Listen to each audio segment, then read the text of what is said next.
हाँ तो फ्रेंड्स, क्या हाल है। आज मैं आपको सुनाने जा रहा हूँ एक फैमिली की बहुत भयंकर घटना। और जो फैमिली एक साथ मिलजुल कर रहती है वो फैमिली भी पूरी टूट चुकी है।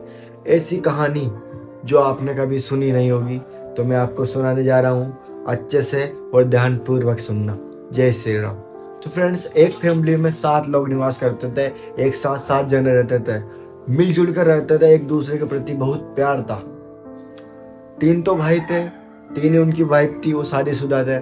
जो बड़े बड़े भैया थे वो बैंक में जॉब करते थे। जो छोटे भैया थे, पास वाली गली में उन्होंने किराने की दुकान ले रखी थी, वहाँ पर वो काम करते थे, अपनी खुद की शॉप थी।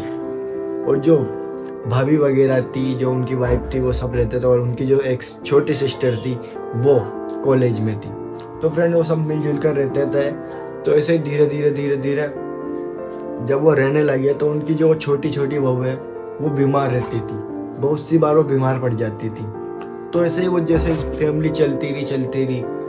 उस जो छोटी बहू है, जो छोटे बेटे की बहू है, वो कुछ ज़्यादा ही बीमार पड़ गई। तो जो उनके साथ की भाभी वगैरह है और वो सिस्टर है, वो उनका ख्याल रखने लगी। और वो जैसे जैसे दिन बीतते गए उनकी तबीयत इतनी ज़्यादा ख़राब हो गई कि वो उनके लिए परेशान हो गए। कि जैसे कि कुछ होता है ना कि वो ये क्या नाम है, बीमार है, मैं ही सब कुछ करूँ उसके लिए, मैं पानी वगैरह खाना वगैरह सब मैं बनाऊँ। इसी तरह उनके मन में मिटाव होने लग गया था, मन मिटाव होने लग गया था। सब अलग अलग तरीके से सोचने लग गए थे। पर वो तो क्या करे, वो मजबूर थी और वो बीमार थी। ना वो, ऐसा समय आ गया था, ना वो खड़ी हो पाती थी, ना चल पाती थी, ना कुछ बना पाती थी, ना कुछ, मतलब सब कुछ उसको बेड पर ही चाहिए था। वो हमेशा बेड रेस्ट करती थी, बेड पर ही रहती थी। जो उनके हस्बैंड थे, जो जिसकी तबीयत खराब है छोटी वाली की, उनके जो हस्बैंड था, जो उनका पति था, वो भी बहुत दुखी रहता था कि काम करूं और मेरी जो वाइफ है वो भी बहुत बीमार है, तो क्या करें, पर काम करना जरूरी है। तो वो दोनों भाई अपनी शॉप पर चले जाते थे और जो बड़े भैया है वो बैंक में जाते ही थे। तो ऐसे कुछ दिन बीतते गए। जो बड़े भैया की बहू है, बड़े भैया से थोड़े छोटे भैया की बहू है, तो वो और जो सिस्टर, वो दोनों ही उनका ख्याल रखते थे।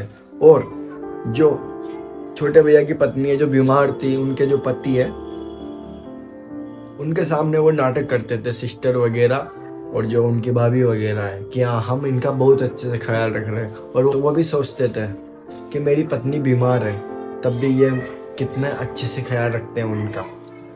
तो इसी प्रकार थोड़ा दिन बीतते गए।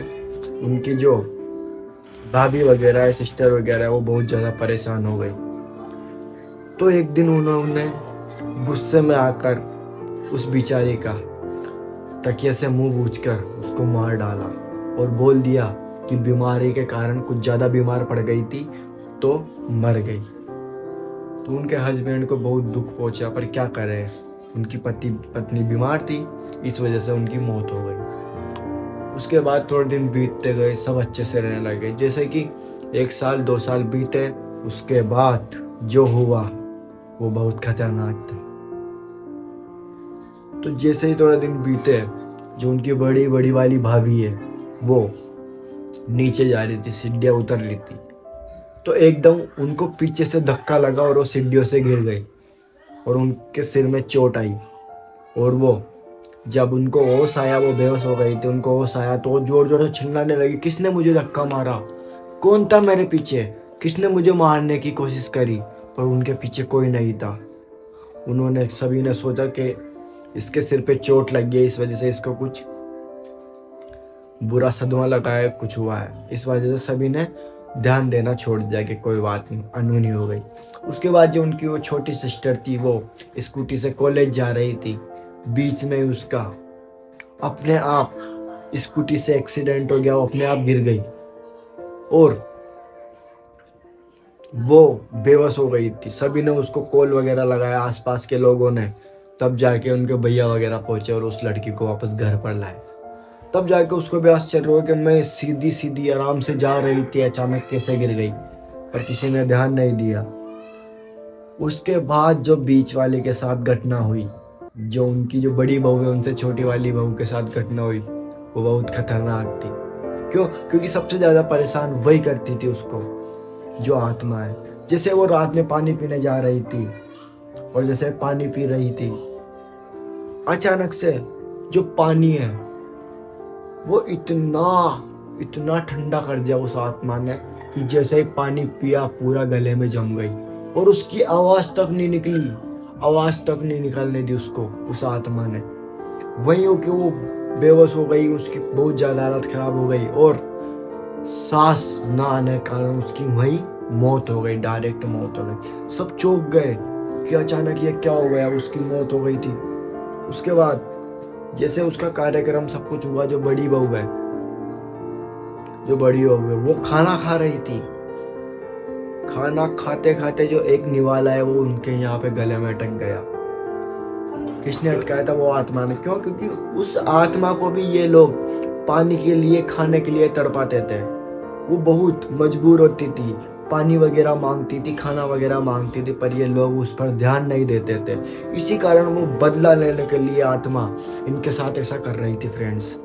तो इन्होंने जैसे ही वो निवाला खाया वो गले में अटक गया और पानी के लिए भी बोल नहीं पा रही थी वो कि पानी कैसे मांगू। बोलने की कोशिश कर रही थी और जो उनका पति है, हस्बैंड वगैरह सब जॉब पर गए थे और जो छोटे वाले भैया वगैरह है वो शॉप पर गए थे उनकी पे। और जो वहाँ पे उनकी सिस्टर थी उनके पैर में लग रही थी और वो जो बोल नहीं पा रही थी इस वजह से कुछ मतलब किसी को बोल ही नहीं पा रही थी कि मेरे को ये चाहिए, क्योंकि जो खाने का घास था वो गले में अटक गया था, तो बोल नहीं पा रही थी फ्रेंड्स।